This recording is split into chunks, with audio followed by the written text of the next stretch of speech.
Dawn on Ahch-To found the island shrouded in mist, tinted a fiery crimson by the rising suns. Trusting in Luke's promise that they would train at dawn, Rey had abandoned her vigil outside his door to sleep in a hut of her own, though the stone bench inside the structure she'd chosen offered no more comfort than the one in the clearing. She rose, blinking at the sunlight streaming through her narrow window, and then stopped. For a moment, she thought she'd seen someone in the hut with her. A tall, pale figure sitting quietly, with a dark, bulbous shape hovering over it and touching its face.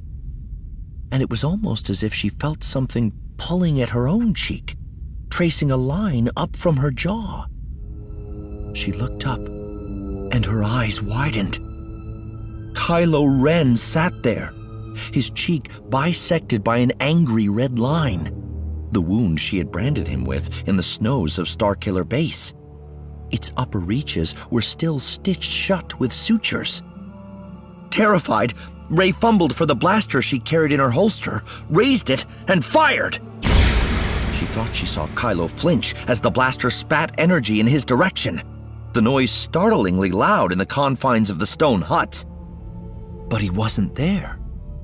Rey lowered the gun, her hand shaking slightly, and stared at the smoking hole she'd blown in the wall. There was no sign of her mortal enemy, the dark, menacing figure that had frozen her on Takodana and spirited her off to Starkiller Base, where he'd killed Han Solo and nearly killed Finn. But she knew she hadn't dreamed it. He'd been there. She bolted out of the hut, looking in all directions. Nothing. Just the morning chill and the cries of porgs diving in groups from the cliffs to bombard schools of fish below. And then, instantly, Kylo was there. This time, she knew he saw her too. He lifted his hand, staring at her, and she could hear his voice. "You'll bring Luke Skywalker to me," he said. But unlike on Starkiller Base, no invisible fingers burrowed into Rey's brain to root through her thoughts and secrets. Unlike on Takodana, her body responded to her commands, not his. They were just words, and held no power over her. She smirked, and Kylo lowered his hand in surprise. "You're not doing this. The effort would kill you." He peered at her, curious now. "Can you see my surroundings?" He sounded like a student contemplating an interesting problem and expecting her to work as his partner to solve it. That infuriated her. "You're gonna pay for what you did," she said, but he ignored her. "I can't see yours. Just you." Kylo said. "Oh. This is something else." That was when Luke emerged from his hut, blinking at the morning light. Rey turned to face the Jedi Master, panic accelerating her heartbeat. Would Kylo see Luke? Would he somehow know where the last of the Jedi was? Had she done something wrong?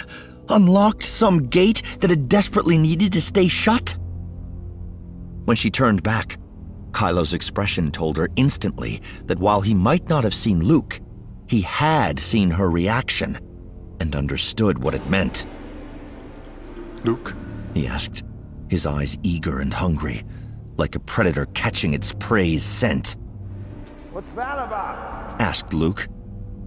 Rey's eyes returned to the Jedi Master's face, expecting to see anger and betrayal there.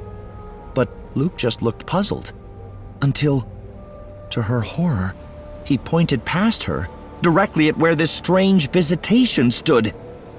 She forced herself to follow his gaze, but Kylo was gone.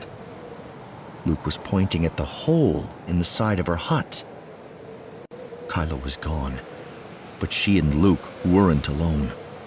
Half a dozen aliens had emerged from the mist and were milling about the huts, one of them inspecting the damaged wall in consternation. Rey knew immediately that these new arrivals were real, and that they were no threat to her. They had broad faces and three-toed feet, and their stout bodies were hidden beneath simple robes of beige and white. They reminded Rey of the anchorites of Jakku, who'd found its wastes ideal for a simple life of religious observation and adherence. She realized Luke was still waiting for an answer to his question, and so were the aliens. Rey's first instinct was to tell him the truth, in hopes that he might be able to help her close off the unwanted connection before it became more dangerous. But something told her that would be a mistake. Luke had stopped pretending she didn't exist, but their relationship was fragile and perilous. The slightest misstep, Rey sensed, would cause him to reject her even before the first lesson he'd promised. No, she had to tell him something else. I was cleaning my blaster, it went off.